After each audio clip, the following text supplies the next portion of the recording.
Fala pessoal, seja bem-vindo aí ao GR Podcast Saúde e Performance. É um prazer que eu estou aqui hoje. Trouxe uma convidada aqui especial, a Flávia. Ela vai falar um pouquinho para a gente hoje aqui sobre a área dela da medicina, da endocrinologia. Flávia, muito obrigado por você estar aqui hoje.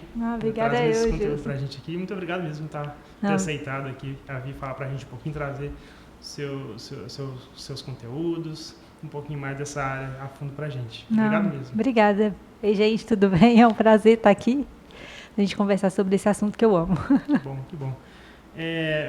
Flávia, me conta um pouquinho mais sobre você, né? A gente fala sobre, na endocrinologia, muitas pessoas têm dúvidas sobre isso. O que é o papel do profissional da endocrinologia? Esclarecer para as pessoas, porque está muito ligado a tomar anabolizante, está muito ligado, voltado para essa área. Então, eu queria que você explicasse para o público sobre isso. Sim. Para ficar mais claro para as pessoas. É muito confuso mesmo. Muita gente tem dúvida do que é o endocrinologista, então o que a gente faz. Então, primeira coisa para esclarecer, o que a gente não faz. A nossa área não é estética. A gente, endocrinologista, não trabalha com estética. A gente trabalha com a saúde dos hormônios e do metabolismo do corpo. O que significa isso? O nosso corpo, para funcionar, ele precisa de vários processamentos hormonais, que é como se precisasse de uma chavinha certa para o cadeado certo para desencadear o funcionamento do corpo. Esses que são os hormônios. E, além disso, o metabolismo, que é o que a gente ingere, né, através da alimentação, então a glicose, a proteína, a gordura, como que eles vão ser metabolizados no corpo e virar organismo, né, no final das contas. Então, o que a gente trabalha é isso, a saúde do nosso metabolismo e a saúde dos nossos hormônios. Entendi. Em termos muito práticos, a gente trabalha com as glândulas hormonais, a tireoide, as glândulas suprarrenais, a hipófise, o próprio pâncreas, e a gente trabalha com a parte metabólica, então o diabetes, a obesidade, a dislipidemia, trabalha com algumas coisas mais específicas, tipo saúde dos ossos, que muita gente não sabe que a gente trabalha com isso, né, mas osteoporose, trabalha também com endócrino, tumores da hipófise também é com a gente, então a gente faz isso, a gente cuida do corpo como um todo. Uma das perguntas, na verdade não é pergunta, né? Uma das coisas que eu mais escuto no consultório é a pessoa sentar na minha mesa e falar assim, eu nunca vim no endócrino. E, na verdade, ninguém precisa consultar de rotina com o endocrinologista, porque a gente vai atender aqueles problemas específicos. Lógico que talvez 90% da população tenha algum problema endocrinológico, talvez tenha. Então, é muito prevalente, mas ninguém precisa de passar de rotina com o endocrinologista. A gente precisa de passar de rotina com um médico da nossa confiança. E todo endocrinologista é clínico. Então, a gente também consegue fazer essa parte, entendeu? Entendi. Então, avaliar, por exemplo, uma pressão alta, avaliar uma questão de saúde geral. Preciso ver meus exames, preciso saber se está tudo bem. Isso a gente também faz. Mas não é específico da endócrina. A gente tem tocar num assunto muito falado, né? Que é a obesidade, né?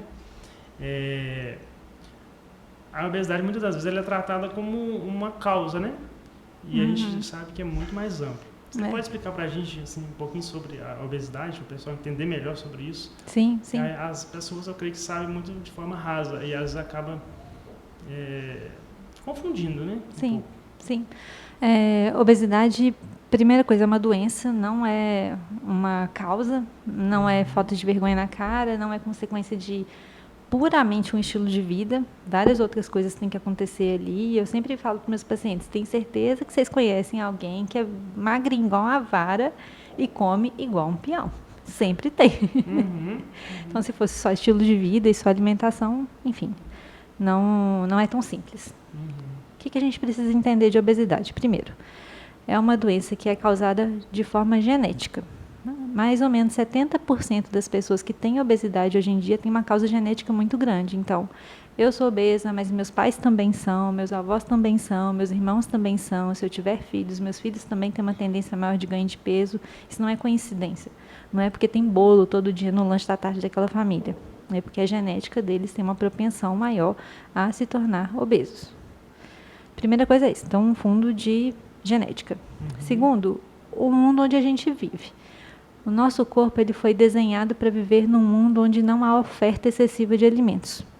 Então, a gente foi desenvolvido lá na pré-história, né? A gente tinha que caçar, a gente tinha que colher, a gente tinha que processar os alimentos, fazer todo o preparo. A gente só comia quando realmente achava um alimento viável de ser consumido. E hoje em dia, não. Hoje em dia, a gente tem uma oferta enorme de alimentos saudáveis, mas principalmente não saudáveis, né? Que são os ultraprocessados, os alimentos enriquecidos em gordura, enriquecidos em açúcar. Então, se eu tenho, primeiro, uma genética que me faz ter uma tendência de ganho de peso. Segundo, se eu moro num ambiente onde a oferta calórica é muito grande, e aí eu ingiro cada vez mais calorias, a conta não fecha. E aí vem o terceiro pilar dessa conta para não fechar, que é o sedentarismo. E aí você sabe muito melhor que eu. A população hoje em dia não anda. Não é nem que não faz um exercício, as pessoas não andam. É carro o tempo todo, ficar sentado o tempo todo. 7.000 passos, que é algo que é, sei lá, é 40 minutos de caminhada num dia, a maioria das pessoas não consegue alcançar isso. Né? E só lembrando que não é 40 minutos de caminhada sequência, 7.000 passos são 7.000 passos ao longo do dia. Então, levantei para beber uma água, levantei para ir ao banheiro, estou trabalhando, estou indo no mercado, estou cuidando da minha casa, tudo isso entra nos 7.000 passos e as pessoas não conseguem alcançar. É cabuloso. Então, a minha genética me favorece. Eu vivo num ambiente super calórico e eu não me movimento, aí a conta vai só de ganho de peso. E aí a gente vai. Então, começou a ganhar peso, o metabolismo começa a alterar. Então, a gente vai tendo ali um excesso de glicose, né, para dentro do corpo, um excesso de gordura. E a gente consegue acumular essa gordura até certo ponto, metabolizar ela. De resto, isso vai gerando acúmulo de gordura mesmo, né? Aí a gente tem aquele processo da resistência insulínica. Não sei se você vai falar disso, mas todo mundo fala muito disso. Todo mundo. A insulina é um hormônio que a gente produz no nosso corpo que serve para degradar e metabolizar a glicose. E essa glicose vem dos alimentos, né? Então, tudo que é massa, arroz, macarrão, pão, biscoito, bolo, mandioca, angu, enfim, doces, tudo isso vai virar glicose no nosso sangue e a insulina vai lá e vai combater essa glicose e regular ela. Só que tem um certo ponto que a gente consegue alcançar de insulina. E aí, se eu começo a ingerir cada vez mais, estou ingerindo, a minha insulina vai tentando dar conta. E aí ela vai esticando a corda. A insulina tentando dar conta da quantidade de glicose que a gente ingere, e vai ingerindo cada vez mais, até que chega um ponto que a corda estoura, a insulina não dá mais conta. Aí a gente pega aquele cenário de resistência insulínica. Então, só recapitulando. Eu tenho tendência genética, eu tenho um ambiente de muita caloria, eu não me movimento, eu começo a comer cada vez mais, até que a minha insulina não dá conta mais do tanto que eu estou comendo, e aí esse ganho de peso vai virar obesidade, né? Vai virar sobrepeso, depois obesidade. Esse não é o fim da história. Muitas pessoas falam, eu posso ter obesidade e ser saudável, gordinho saudável, que o pessoal fala, né? Eu posso ter obesidade e ser saudável, mas na verdade, infelizmente, não. Mesmo que você tenha exames bons, um colesterol adequado, que não tenha pré-diabetes, enfim, que tenha lá os exames bonitinhos, ainda assim você tem um corpo que está extremamente inflamado. E esse corpo inflamado vai trazer consequências. Essas consequências vão desde uma limitação de mobilidade, você sabe, o paciente às vezes tem dificuldade de amarrar o cadarço. São coisas muito básicas. Dificuldade de levantar da cama, dificuldade de subir uma escada, então tem essa limitação ortopédica. Tem doenças metabólicas que podem vir disso, e aí a principal representante de longe é diabetes. Né? Diabetes hoje é muito prevalente na nossa população, graças a tudo isso que eu falei. E tem talvez um mais grave na visão de todo mundo, que é o fator de risco para câncer. A obesidade ela aumenta a chance de a gente ter mais ou menos 12 tipos de câncer. Câncer de mama, câncer de próstata, câncer de intestino, tudo isso está envolvido, né? Então, são cânceres que matam as pessoas. Então, isso assusta muito. E ainda mais triste, talvez, do que isso, então, com certeza mais comum, aumenta o risco de doença do coração. Né? Eu tenho um peso maior, eu tenho um coração sobrecarregado também. E aí eu posso ter um infarto, eu posso ter um AVC, eu posso ter uma insuficiência cardíaca, e aí ter um fim de vida muito triste. A minha dúvida também, eu creio que seja de todo mundo. Igual você falou sobre a parte genética, né? A minha genética influencia muito. Isso no decorrer dos anos, né, mais antepassados, assim. Uhum. Veio essa família, a próxima geração, no decorrer das gerações. Essa genética pode mudar?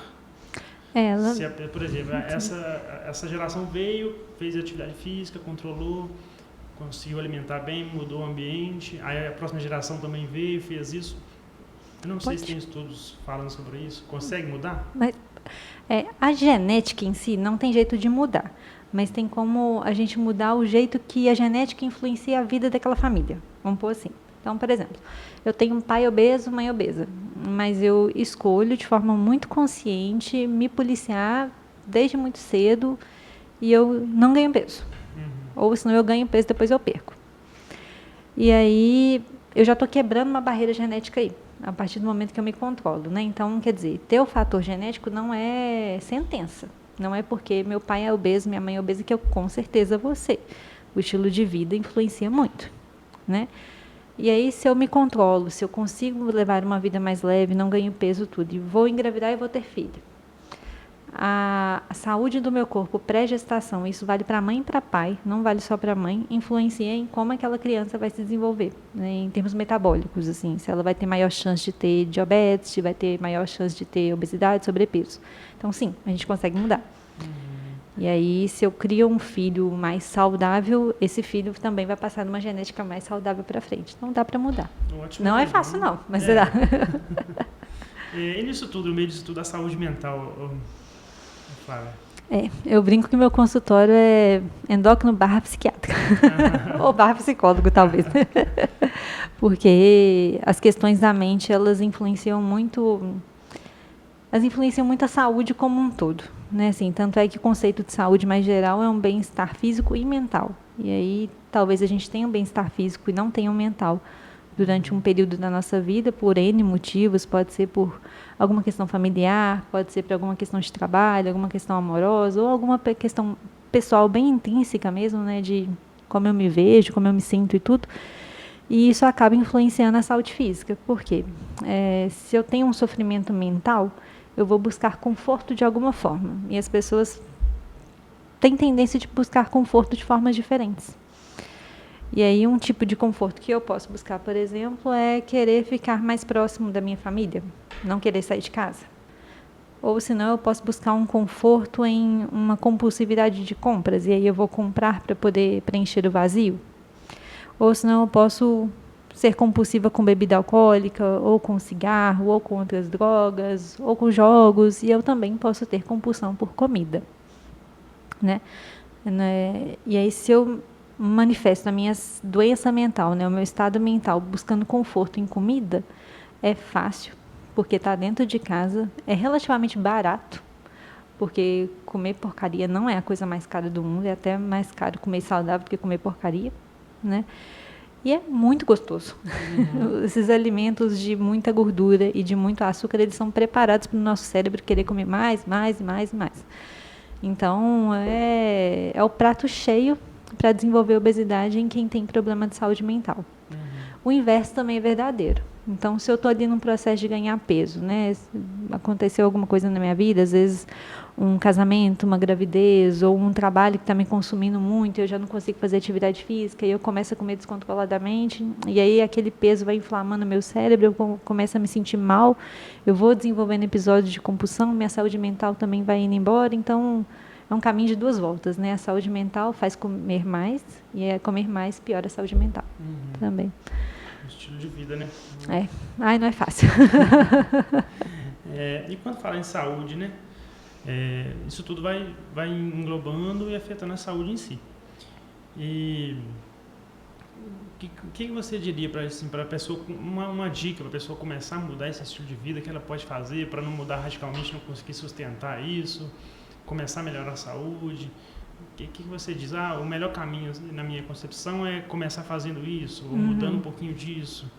Porque eu vejo na prática, no dia a dia, a pessoa, quando ela muda, ela quer mudar tudo de uma vez só. Então, ela já quer fazer exercício 7 dias na semana, ela já quer mudar a alimentação do dia todo, quer mudar toda a rotina, aí acaba não sendo sustentável. Não é, infelizmente. Você diz assim, que a pessoa, uma dica que a pessoa pode fazer para ela começar aos pouquinhos e conseguir sustentar isso a longo prazo? Então, você falou certíssimo, não adianta ir do 8 pular para 80, não vai dar certo. Talvez funcione ali um mês, talvez você fique focada, talvez funcione 2 meses, mas para ser algo sustentável, uma medida assim de mudança de estilo de vida mesmo, não funciona. Não tem receita de bolo. Falar assim, se a pessoa começar a caminhar, ela vai engatar. Ou senão, se ela começar a comer, sei lá, um pratinho de salada no almoço, ela vai engatar. Porque cada pessoa funciona de um jeito. O que eu costumo orientar meus pacientes? Monta um plano que seja possível para você. E que seja muito, mas muito fácil de fazer. Do tipo assim, se para você o fácil é fazer 20 minutos de atividade física 2 vezes por semana, ótimo. É ali que você vai começar. Porque o nosso cérebro responde de forma muito positiva a desafios que são feitos. Então, se meu desafio é fazer 20 minutos de atividade física 2 vezes por semana e eu consigo fazer isso, meu cérebro pensa, opa, estou conseguindo. Isso dá um ânimo para eu pular para a próxima etapa. Então, não é rápido, né? Você não vai sair de 2 vezes por semana para 7 em um mês. Mas é um processo que costuma se sustentar, entendeu? Então, o que a gente tem que fazer para o nosso cérebro? A gente tem que dar para o nosso cérebro a capacidade de ser gratificado, de se sentir capaz, de sentir que dou conta. Então, é isso que eu dou de dica, assim.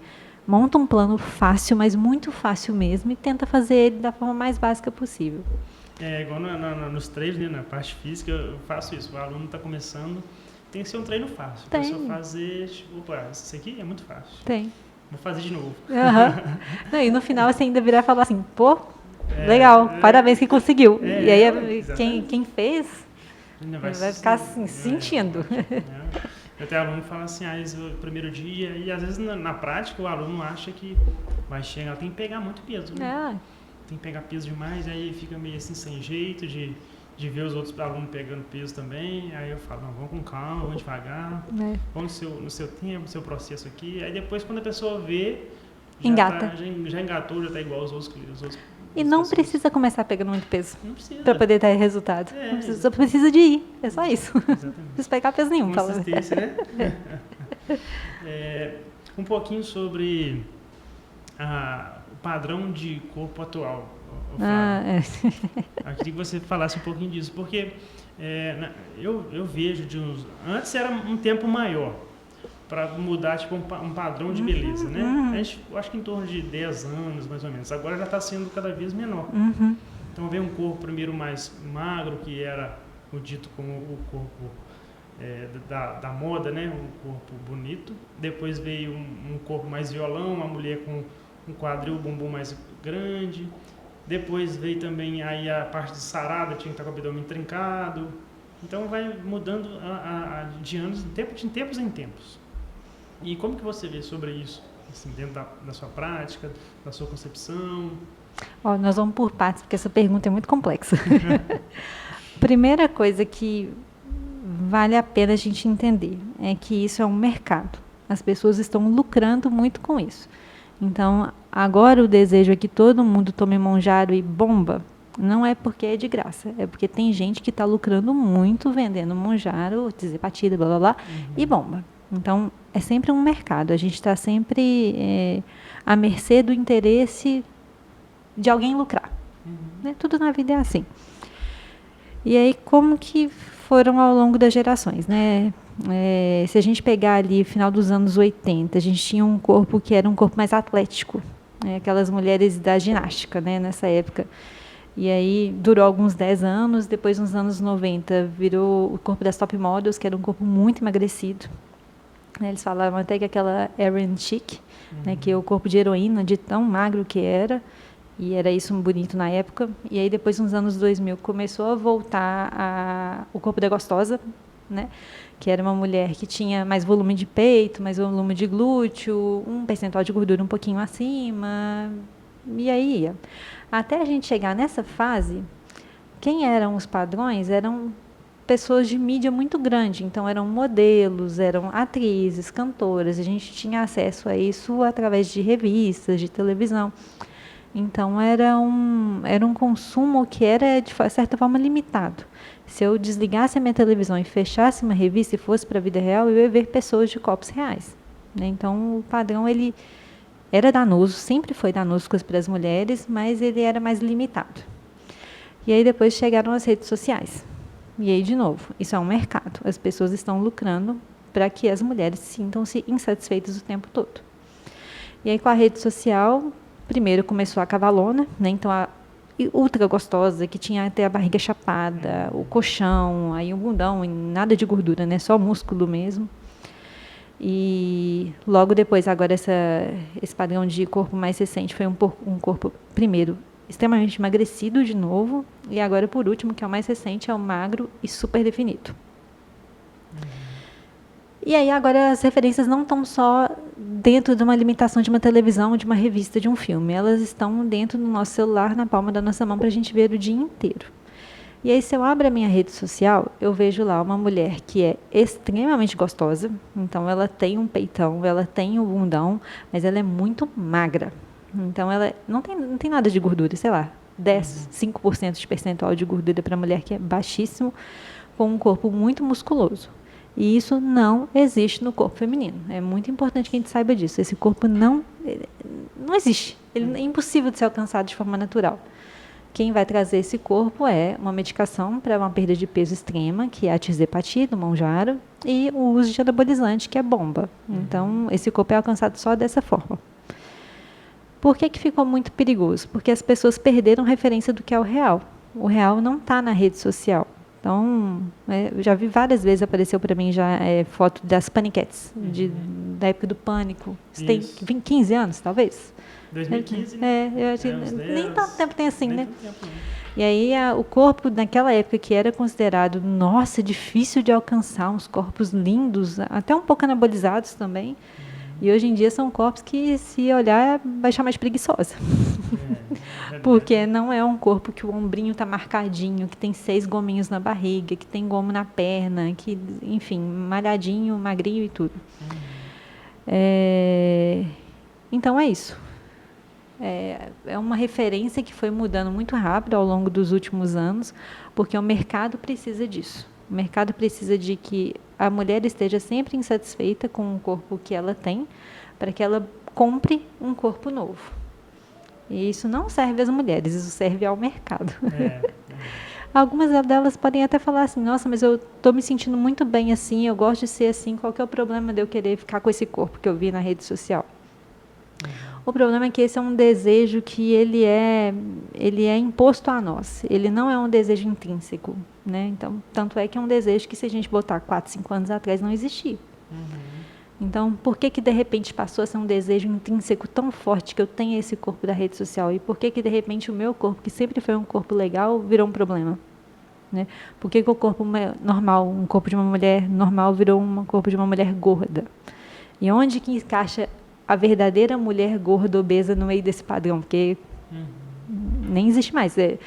2010, eu acho, que estava uma onda muito grande de body positive, e aí eu vou ser uma gordinha bonita, eu vou ser uma gordinha feliz, eu amo meu corpo. Acabou. Ninguém mais ama o corpo. Acabou. E uma coisa que eu posso falar assim é para que as mães, principalmente, protejam suas filhas, porque tem crianças de 5, 6 anos de idade, já escutei pessoalmente, criança de 5, 6 anos de idade falando que ia fazer plástica, menina, né, para poder ficar com o abdômen sarado. Então, aonde que está a referência dessa criança? Que nível que está chegando, né? E é um cérebro que está em formação. Então, o que vai ser quando ela for adulta? Qual que é o corpo que ela vai crescer almejando ter? Né? Ela nunca vai ter esse corpo, porque ele não existe. Isso é muito cruel com as mulheres. Fruto de várias coisas. Fruto de rede social, mostrando um corpo que não existe. Fruto do advento de medicações que são excelentes para perda de peso. Né, não feitas para mulheres que querem pesar 45 quilos musculosos, mas feitas para pessoas obesas que precisam se medicar. E fruto de desejo por anabolizante. Que hoje em dia ninguém fala mais bomba, né? Hoje em dia eu faço terapia hormonal. A reposição, né? Reposiçãozinha, né? Todo mundo. O chipinho da beleza, não é nada não. Eu creio que o pessoal está aguardando muito aqui para a gente adentrar nisso. Explica o pessoal como funciona o Mounjaro, o Ozempic, porque Porque eu vejo hoje muitas pessoas tomando isso por conta, né? Simplesmente compra, passa mal, muita gente passa mal, a gente ainda não fica sabendo de muito porque fica sobre os panos, mas eu vejo muita gente tomando isso por conta, e aí acaba achando que o medicamento é uma coisa cruel, algo ruim, né? E sendo que fazendo o tratamento de forma correta e para a pessoa certa, né, tem os benefícios. Você podia explicar para o pessoal como funciona esses medicamentos, para eles deixar isso claro, Sim. Né, pro pessoal. São 2 cenários. Então, o primeiro cenário é aquela pessoa que precisa de tomar medicação, que são as pessoas que têm um sobrepeso ou obesidade. E aí não precisa ter mais nenhum problema de saúde, né? Bastando ter um sobrepeso mais grave ali, ou uma obesidade, você já tem indicação de tomar. São os remédios mais seguros já comercializados para tratamento de obesidade. Então, hoje a gente está num momento muito legal da profissão, porque a gente está conseguindo tratar pessoas que nunca tiveram tratamento antes, de uma forma extremamente segura, com remédios, não sei, que são um sucesso. Eles fazem perder peso e eles são extremamente seguros. Então, fulano teve pancreatite, ou fulano suicidou, ou fulano perdeu a visão por causa das canetas. Não era porque estava tomando certinho, né? São remédios que são comprovadamente não relacionados a esse tipo de risco, sabe? Então, são tratamentos excelentes. Se você tem indicação, tem que usar. E aí tem o segundo cenário, que é quem não tem indicação e está usando. Ou quem tem indicação e, infelizmente, não tem acesso financeiro a essas medicações, né, compradas na farmácia, e aí fica comprando em mercado paralelo, que é contrabando, é crime, né, no final das contas. Mas, enfim, é o caminho que aquelas pessoas puderam fazer ali, tendo uma visão muito limitada do que elas precisam. Porque ninguém precisa só do remédio. Por isso que as pessoas passam mal. Então, eu vou achar o meu amigo que está vendendo a tirzepatida, ou eu vou na farmácia, eu vou comprar o Ozempic, e aí eu vou começar a tomar por minha conta própria, porque o remédio vai resolver o meu problema. E o remédio não resolve o problema de ninguém. Eu falo com meus pacientes direto. Remédio não levanta da cama e vai fazer exercício. Remédio não vai fazer uma comida legal para o preparo. Remédio não dorme bem, né? Remédio não cuida do estresse. Remédio não planeja alimentação. Remédio é uma ajuda, é um tratamento, é uma das partes do tratamento, né? Não é todo, não é milagre, não dá para contar com isso. Né? E aí acaba que usa uma dose muito alta, usa um remédio que é inadequado para aquela pessoa naquele momento, enfim, as consequências vão vindo, mas mais do uso incorreto, porque é de fato um remédio muito bom. E como que ele, assim, o pessoal entende, como que ele age no organismo da pessoa? Porque a pessoa fala assim, nossa, eu já vi relatos, a pessoa falando que ela ficou 2 dias sem comer, que comeu um pouquinho, não conseguia comer mais nada e tal, mas justamente por causa dessa questão aí de dose errada. Esse jeito que você falou, inclusive, é um jeito que não é legal. Né? O que o remédio faz, primeiro? O Ozempic, o Wegovy, que é a semaglutida, ou então Saxenda, que é a liraglutida, eles fazem a gente ter uma sensação de barriga cheia. E aí, se eu tenho uma sensação de que minha barriga está cheia, que eu estou satisfeita, eu vou comer uma quantidade menor. A quantidade, mais ou menos, que diminui é 50%. Então, se eu como, sei lá, meio quilo de comida, eu vou passar a comer 250 gramas. A redução é mais ou menos essa. E aí, se eu tenho comido menor quantidade de comida, eu naturalmente vou perder peso. Então, o Ozempic e o liraglutida são assim. O Mounjaro, quer dizer, tirzepatida, é um pouquinho melhor. Por quê? Além dele dar essa sensação de uma barriga cheia, da gente estar satisfeito, ele consegue modular o metabolismo independente disso para que a gente perca mais calorias. Então, por exemplo, a restrição calórica causada pela semaglutida, que é o Ozempic, é de 50% de calorias. A restrição calórica causada pela tirzepatida também é de 50% de calorias. Então, a quantidade que se come, no final das contas, lógico que com doses equivalentes, é mais ou menos a mesma coisa. O que vai mudar é que, com a tirzepatida, o meu metabolismo vai conseguir queimar mais gordura mais rápido, então eu perco mais peso. Entendi. E ele dá menos efeito colateral também, que é náusea, vômito, que pode acontecer, pode dar diarreia, pode prender o intestino, mas é menos frequente na Mounjaro. E com relação à perda de massa muscular? Aí ele também ele ajuda a eliminar menos massa muscular, né? Como que funciona? Toda perda de peso gera perda de massa muscular. Né? Se eu estou comendo menos, eu vou ter menos substrato para construir músculo, né? Eu vou ter menos tijolinho ali para construir meu músculo. E aí o que vai acontecer é que eu vou ter uma dificuldade no ganho de massa muscular em qualquer processo de emagrecimento. As canetas, tanto a Ozempic quanto a Mounjaro, elas fazem a gente perder menos massa muscular usando elas do que se a gente estivesse perdendo peso sozinho. Então, isso é uma vantagem. Mas tem um risco grande de perder massa muscular. Pode falar? Você busca pra gente, ó. Mas tem um risco grande de perder massa muscular. Entendi. E aí é um perigo, né? Assim, o uso indiscriminado, porque as pessoas ficam sem comer, que nem você falou. Aí, então, quer dizer, eu já não sinto fome, eu não vou comer nada, eu não vou comer proteína, eu também não vou fazer atividade física, porque quem não come não consegue. E aí a massa muscular vai toda embora. Aí se encontra no final do processo uma pessoa magra, mas com um alto percentual de gordura, porque perdeu massa muscular, flácida pra caramba, e aí eu preciso tirar o remédio. E metabolismo lento ainda, né? O metabolismo lentíssimo. Aí tira o remédio, o que vai ganhar de novo? É músculo? É gordura. Aí pronto, desencadeia um processo de sanfona, o pessoal fala sanfona, né? Vem tudo disso. Tudo isso, é feito rebote ali. Nossa, né? Complicado. Uhum. Não é fácil não, assim. Obesidade todo mundo tem uma coisa para falar. Não sei se você já percebeu isso lá na academia, né, com os seus alunos e tudo. Mas se eu tô acima do peso, tô errado. Se eu vou tentar fazer uma academia para poder perder peso, alguém vai chegar lá dentro da academia e falar: não, mas peraí, só academia? Você não vai perder peso. Ou senão, se eu vou tentar fazer uma corrida. Não, só a corrida você vai machucar. Você não pode correr. Ou senão, vou tentar só com nutricionista. Não vai conseguir.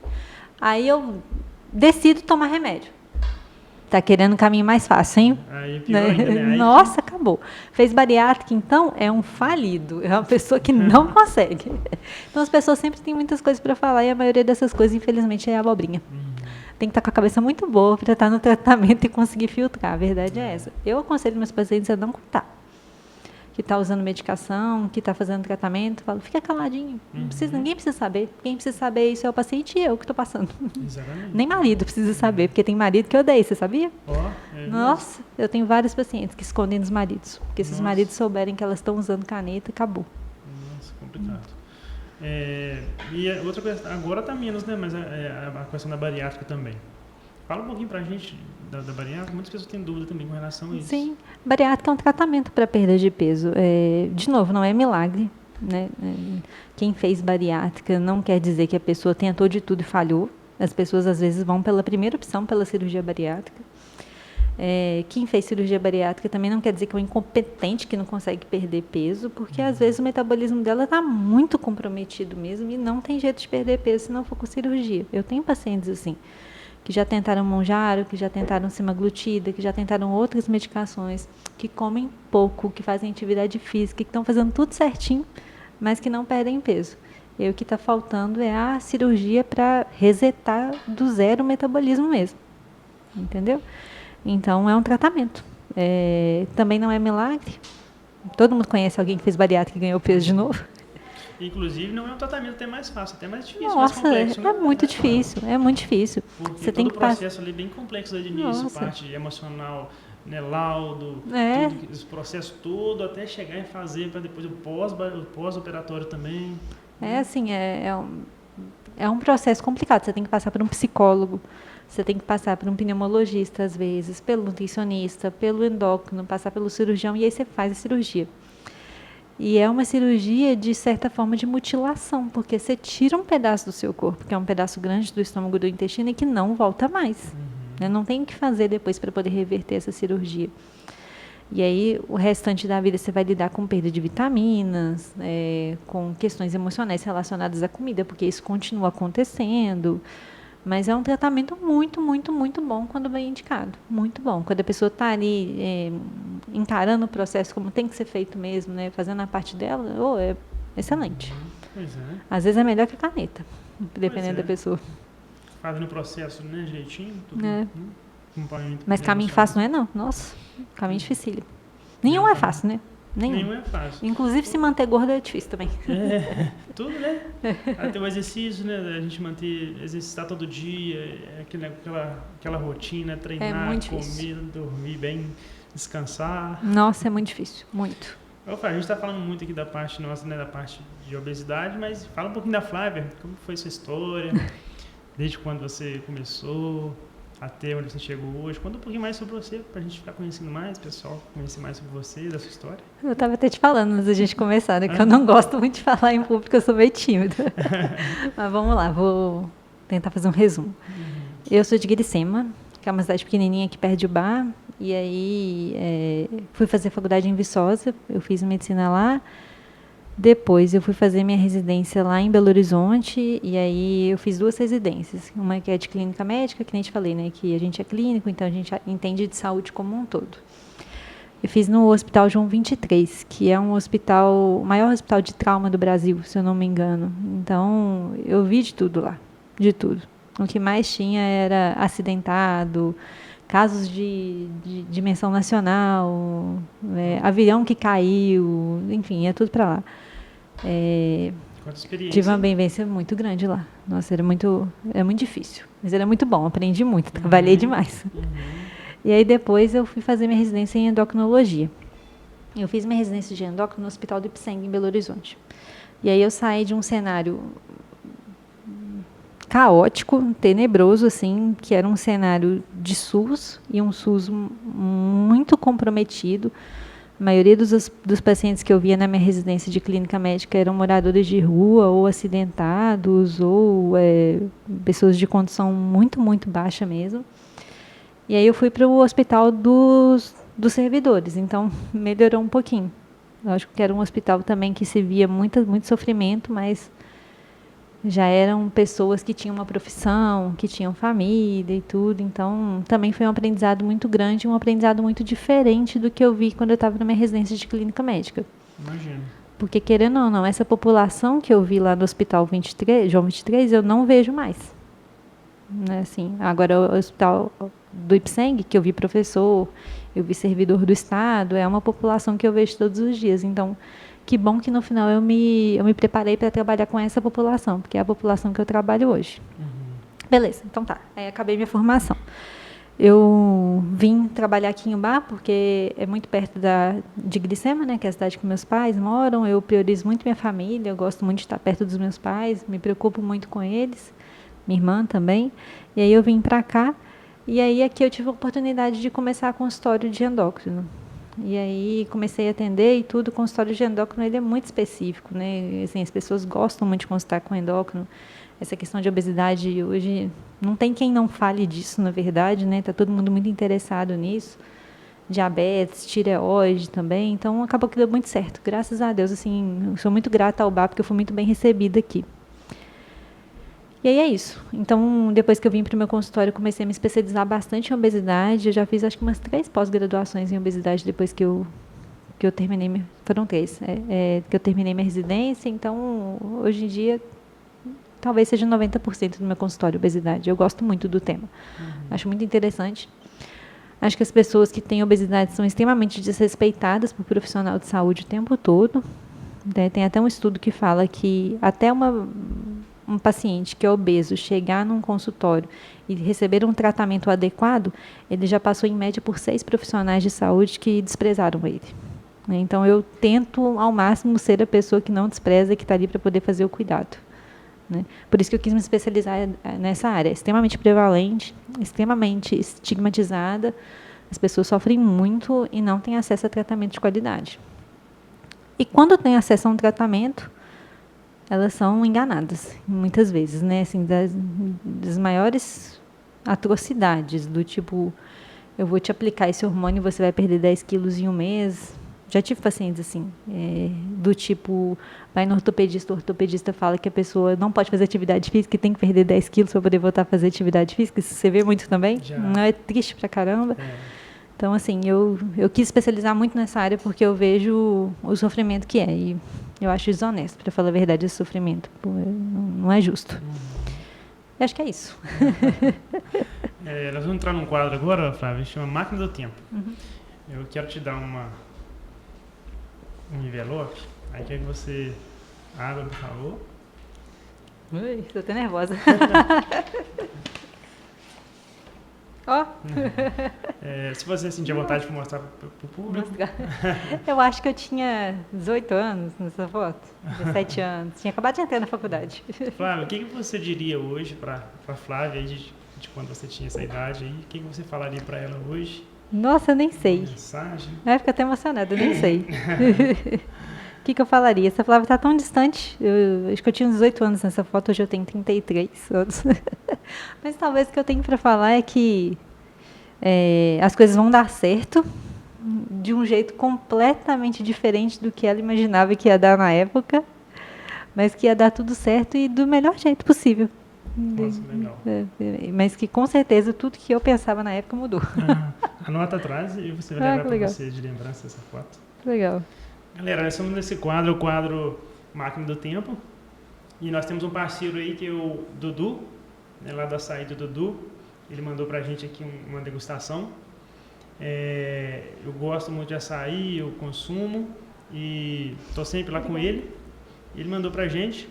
Confio no açaí lá do Dudu, porque é um açaí sem corante, então para quem tem criança pode levar para consumir tranquilamente. Então, Dudu, valeu, obrigado aí.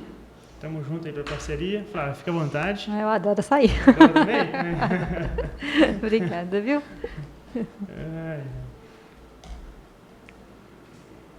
Muito bom o bate-papo, Flávia. Nossa, muito legal, né? Esclarecedor para o pessoal. Muita dúvida com relação a isso, né? Por mais que a gente fale, ainda fica muitas dúvidas, né? Sobre essa obesidade, sobre os medicamentos principalmente também. Não, é um assunto que não acaba. Não acaba. E é muito interessante, é muito legal. Eu gosto muito de falar sobre esse assunto e não acaba, não. Não acaba, A gente poderia fazer uma série só sobre isso e ficar falando, ia faltar. É verdade. Igual a questão que você falou de passar por vários profissionais, a gente vê isso mesmo. A pessoa fala, já tentei 10 vezes, já tentei muitas vezes, já não aguento mais, desiste, não procura, comparação. Não, e é muito corajoso alguém que busca ajuda, a verdade é essa, porque a vergonha que a pessoa sente de estar acima do peso, de estar ali naquela situação, de estar expondo fragilidade para o profissional de saúde, é corajoso, você tem que ter muita coragem, principalmente porque muitas vezes você vai falar isso e não vai ser acolhido. Né? Não vai ser acolhida de nenhuma forma. O profissional de saúde, não estou falando de leigo, não. Estou falando de alguém no consultório falar que perda de peso é questão de força de vontade e se você não perde, você não tem vergonha na cara. Então, as pessoas são extremamente corajosas e eu bato palma, porque tem que ter muita força para conseguir. A internet está o tempo todo batendo na tecla disso, né? Nossa, acordar cedo, tem que comer bem, tem que... E aí vai cada vez comparando mais. Vamos combinar que se acordar cedo resolver esse problema, quase que não tinha obesidade no mundo, né? Todo mundo ia acordando cedo para trabalhar. Nossa Senhora. Não é fácil, não. Fica à vontade, Flávia. Aí eu vou comer um pedacinho.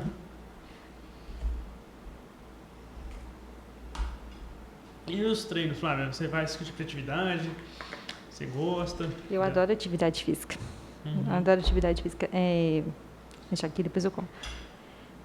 Eu não gostei muito de atividade física ao longo da minha vida inteira, para falar a verdade. Eu não fui uma criança ativa, brincava muito, né? Mas de atividade física não era ativa. Não fui uma adolescente ativa também. Na minha escola não tinha obrigatoriedade para as meninas fazerem atividade física. Nossa. A atividade física da minha escola era os meninos jogam bola e as meninas brincam no parquinho. Assim, isso é um absurdo. Nossa. Isso é um absurdo, isso é preconceito. Mas era assim na época. Então, não fui uma criança ativa, não fui uma adolescente ativa. Na época da faculdade, eu só estudava. O que eu fazia era andar naquela reta do FV para ir voltar da aula, no máximo. Então, muito sedentária. E aí, depois, quando eu cheguei na residência lá em Belo Horizonte, foi quando eu percebi meu corpo, assim, sentindo muito. Porque eu trabalhava muito na época. Era plantão, era a escala da residência que era muito pesada. Então, estava sempre muito exausta, emocionalmente muito cansada. O corpo não respondia mais, eu não dava conta de fazer nada. E aí eu comecei a fazer atividade física. No começo era bem pouquinho, assim, ia para academia 2, 3 vezes por semana, fazia. Na época da pandemia eu tinha acabado de tornar um hábito, e aí veio a pandemia e desandou com tudo, então fiquei mais um tempinho parada, e depois eu fui voltando. Eu adoro ser ruim em atividade física, então eu tento todas. Eu já tentei beach tennis, eu sou péssima. Adoro jogar beach tennis, mas eu sou péssima. O crossfit, sou péssima também, mas eu adoro crossfit, acho super legal. Na musculação, eu gosto muito de fazer musculação. E corrida também eu adoro. Muito legal. Adoro nadar também. Tem muito tempo que eu não nado, mas eu adoro. Então, eu adoro atividade física, no final das contas. E aí, o que aconteceu? Eu vim para o bar, comecei a ter mais controle sobre a minha vida, porque quando eu estava na residência, eu não tinha controle nenhum dos meus horários. Aqui, querendo ou não, eu tinha um controle maior, tenho, né, até hoje. E aí, eu comecei a fazer atividade física de forma mais intencional, de uma forma mais da minha rotina, assim. E aí, eu comecei a focar muito em musculação, fazia muita musculação e depois eu comecei a focar muito em corrida. E aí, eu apaixonei por correr, assim. Eu estava correndo 25 quilômetros por semana, mais ou menos, que eu corria. Era bastante, eu adorava. Só que aí chegou, no começo do ano passado, eu engravidei. Aí a gravidez veio igual um balde de água fria na minha atividade física. Eu já não tinha mais disposição, senti muito cansada. Aí eu diminui bastante o ritmo. Mas eu me mantive ativa a gravidez inteira. Aí eu troquei as atividades que eu fazia. Já não tinha mais condição de correr. Não pela gravidez, mas pela minha disposição. Eu não tinha mais ânimo para isso, então eu fazia caminhadas, eu fazia musculação e eu comecei a fazer pilates. Então, aí, mais uma atividade física que eu sou ruim, mas eu adoro, que é o pilates. E aí, foi ótimo para minha gravidez. No dia anterior ao meu parto, eu caminhei 5 quilômetros. Nossa! Assim, num ritmo devagarzinho, fui andando e tudo, mas foi muito bom. Eu tive uma gravidez extremamente saudável, eu acho que em partes por causa disso. Aí agora o neném nasceu, né? Meu filho nasceu, o Matheus, está com 4 meses, então a minha luta desde os 2 meses é conseguir voltar para a atividade física.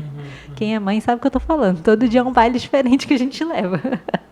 Que aí não consegue ir. Então eu estou tentando voltar.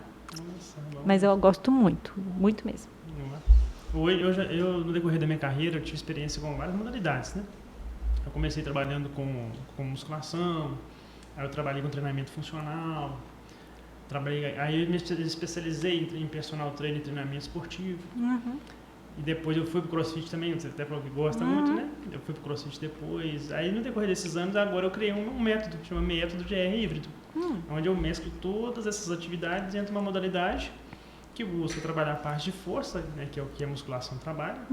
Aí busca trabalhar a parte cardiovascular, tanto os cardios de longa duração quanto de curta duração, que são os HIITs, estímulo curto de alta intensidade. Mobilidade articular, fortalecimento, centro de força, que é o core, então tudo bem completo. Aí criei essa metodologia, método GR híbrido. Eu vou te falar que você pegou assim, você foi inteligente, porque as pessoas precisam disso. As pessoas não precisam ficar muito boas só em musculação, ou só em mobilidade, ou só em funcional. O nosso corpo, ele precisa se movimentar em todos esses âmbitos, né? Só que ninguém tem tempo de fazer tudo isso.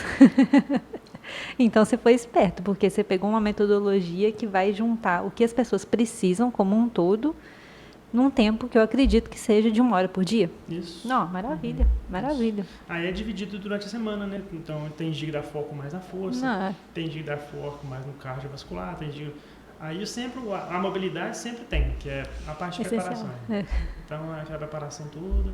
Não, você já começou? Já, tem bem tempo que eu aplico. Ah, você já está aplicando tem muito tempo. Eu já aplicava isso há muito tempo, só não tinha... Você chama de método assim, ainda. Não estava o nome. Que legal. Já vim aplicando um tempo meus alunos, aplicando e eu também fazendo. E dá certo, não dá? Super certo. Não, é muito bom. Pessoal que treina, tem pessoal que... Manutenção de massa muscular. Tem o pessoal que usa o medicamento, inclusive, que faz as modalidades e consegue manter massa muscular, mesmo com medicamento, alimentando legal. Eu tenho uns pacientes que eles têm dificuldade, porque às vezes vai fazer o aeróbico, vai perder massa muscular. Vai fazer musculação, não perde gordura. Mantém o músculo, mas não perde gordura. Então, seu método é maravilhoso. Aí eu mesclo tudo. Legal. Na verdade, veio por causa de mim, porque eu sempre gostei de fazer atividade mais dinâmica assim. Então, fora isso, né, que não tem tédio. Não tem tédio. Aí eu gostava muito disso. E eu era muito mais magro, né? Muito magro. Aí eu gostava desse tipo de atividade, mas se eu fizesse só esse tipo de atividade, eu emagrecia mais. Que era muito intenso. Eu até pratiquei muito tempo CrossFit. Só que era muito intenso, às vezes eu tinha que dar um suporte calórico muito grande, alimentar muito, aí ficava difícil pela rotina. Aí eu migrava um pouquinho e vinha para musculação. Aí eu fazia musculação um tempo, voltava para outro que eu gostava. Aí fui mesclando isso. Opa, tem uma outra forma aqui, pra gente trabalhar tudo isso aqui de uma forma dinâmica que eu vou gostar de fazer. Que legal. Aí surgiu. Que legal. Vai dar muito certo. Já dá, né, na verdade, já dá. Flávia, fala um pouquinho pro pessoal, né, como o pessoal te acha no Instagram, os seus projetos, onde você atende hoje, está com algum projeto novo atualmente? Assim, eu até tô. Então, eu atendo consultório aqui em Ubá. Eu também sou professora, mas aí não tem jeito de me achar, a não ser que você queira fazer medicina. Eu dou aula na faculdade. Então, eu atendo consultório aqui na Clínica Vida. Eu também atendo consultório lá em Visconde do Rio Branco, no consultório da Lísia, ginecologista. No meu Instagram tem os contatos, no WhatsApp também tem os contatos para poder agendar consulta. Essa é a principal coisa do meu trabalho, né? Atender consultas, né? É o que eu faço. Então, eu dou a consulta, mais a assistência pelo WhatsApp.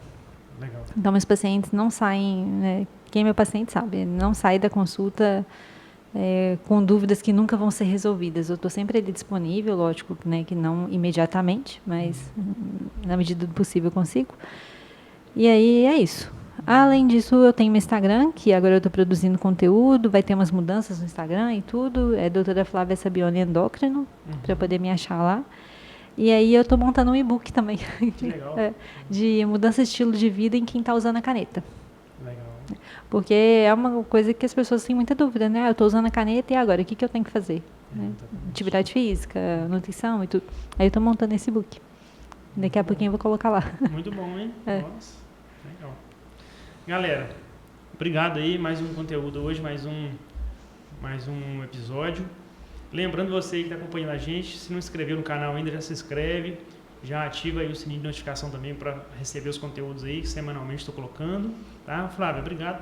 Eu que agradeço o convite. Foi excelente a conversa. Muito proveitosa. Gente, até mais.